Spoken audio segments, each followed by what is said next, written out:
All right, so in today's program, you're going to be using something you haven't used before called Python. Now, the expectations is that you're going to make a program that does a magic number guessing game. Now, you've done this in different formats before, so the trick is, can you apply what you've learned into Python? So you've got two videos that walk you through the tasks, and then you've got some independent challenges. Now, since you haven't used Python before, I'm going to show you how to open and create a program on pycharm. Bearing in mind, if you're stuck in the help slides, you've got three written instructions. Now, the first thing you want to do is you search for the word pi, and you want to find pycharm. So it's called JetBrains PyCharm Community Edition. Now, the first time you open it, you might have a ton of pop-ups. You just click through any of the things that pop up and agree with any of the errors. So I've used this before, so I don't need to do that.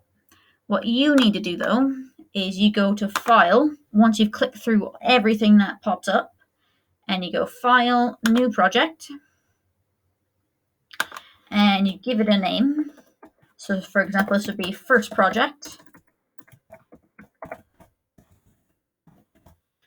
And then you click Create.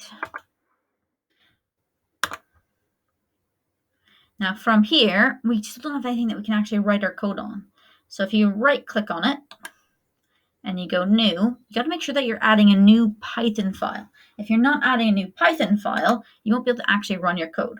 So we have a new file again, so I'm going to call this one program1, and then we're ready to go. So I go print hello world. I'm ready to run it. Now, to run my program, bearing in mind the actual code, you'll find those instructions in the PowerPoint.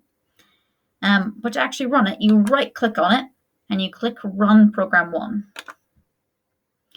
If it's run successfully, you'll see the outcome at the bottom. If it's not run successfully, you'll see that the program will highlight where your mistakes are, and it will tell you that you've got a line, you get an unexpected error. Okay, so you now have all the steps you need to make sure that you can get going on today's program.